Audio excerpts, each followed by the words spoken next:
Très chers frères et sœurs, je vous souhaite la bienvenue dans notre programme Une nouvelle raison de dire merci au Seigneur. Aujourd'hui, le texte que nous allons lire se trouve dans le livre de Hébreux, chapitre 11, verset 6.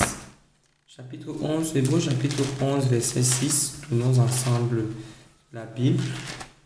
J'aurais pu mettre ça directement, mais je trouve que c'est bien qu'on tourne ensemble la Bible et qu'on trouve le texte ensemble. Hébreux, chapitre 11, verset 6 nous dit: Or, sans la foi, il est impossible de lui être agréable, car il faut que celui qui s'approche de Dieu croit que Dieu existe et qu'il est le rémunérateur de ceux qui le cherchent. Ceux qui s'approchent de Dieu doivent croire que Dieu existe et qu'il est le rémunérateur de ceux qui le cherchent. Le thème de notre partage de ce matin est tout simplement Dieu est. Ce texte-ci que nous venons de lire est tiré du livre d'Hébreux, au 11e chapitre de ce livre, et c'est un livre d'un auteur inconnu. Et c'est très important de noter ça, car c'est le fait que cet auteur soit inconnu qui donne en fait à ce texte toute sa vie, toute sa force, toute sa passion, toute sa puissance. Car c'est lorsqu'on étudie, c'est une épître qui a été écrite dans un moment de forte persécution pour le peuple juif, un moment de persécution extrêmement difficile pour les chrétiens, pour les juifs qui se sont convertis au christianisme. C'était très fort dans ce peuple-là, à ce moment-là. Et voir comme ça quelqu'un qui se lève dans des moments pareils, qui ne regarde pas la situation, qui ne regarde pas la difficulté, qui ne regarde pas à la menace de mort et qui décide non seulement de continuer à espérer en son Dieu, mais au-delà de ça, de continuer à affermir la foi de ses frères. Un homme pareil mérite véritablement d'être acclamé. Et lorsque cet homme me parle de la foi, alors je dois l'écouter, car il sait exactement de quoi il parle. Il risquait la mort pour avoir écrit ce qu'il avait écrit. Ça aurait pu être Paul, ça aurait pu être Luc, ça aurait pu être Apollos, c'est exactement la même chose. Peu importe qui écrit ça, cet homme véritablement sait ce qu'il parle, sait ce dont il parle lorsqu'il parle de la foi.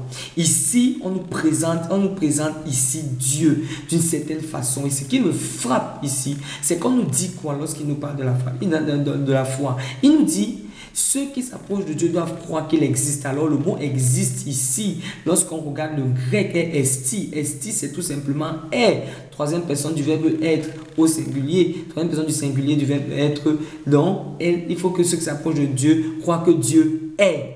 La version Martin, Darby ou King James nous renvoie véritablement croire que Dieu est. You know that God is.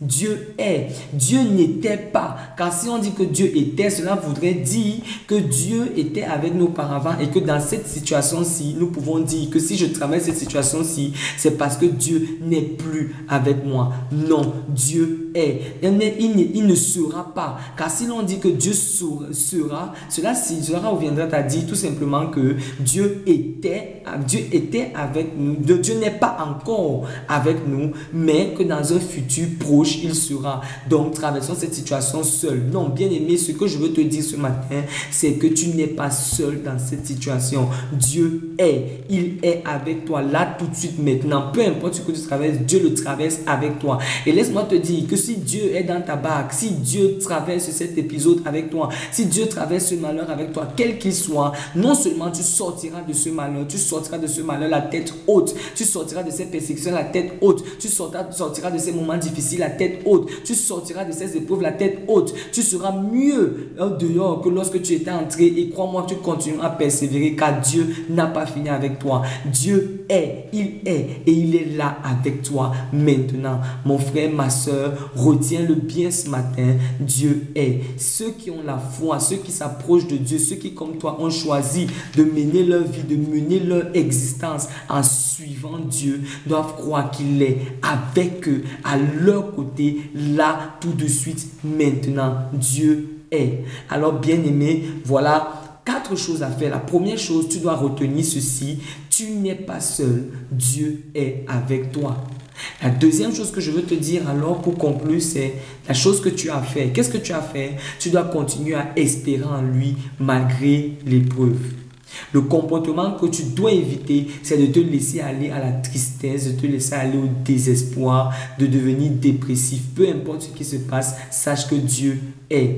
Et voici un sujet de prière, le sujet de prière que je veux te proposer aujourd'hui. Si tu le fais de tout cœur, peu importe ce que tu traverses, crois-moi, l'Éternel, puisqu'il est, il t'écoute et crois-moi, il t'exaucera, il te parlera, il te réconfortera. Donc voici le sujet de prière. Merci papa, car tu es un Père fidèle qui est toujours là auprès de ses enfants dans le bonheur comme dans le malheur.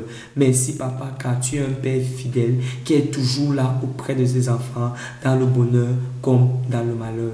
Bien-aimé, véritablement, je souhaite que tu sois abondamment béni. Mon nom est Thierry Bacotte et je te souhaite véritablement tout le bonheur durant cette journée. Peu importe ce que tu traverses, n'oublie pas, Dieu est.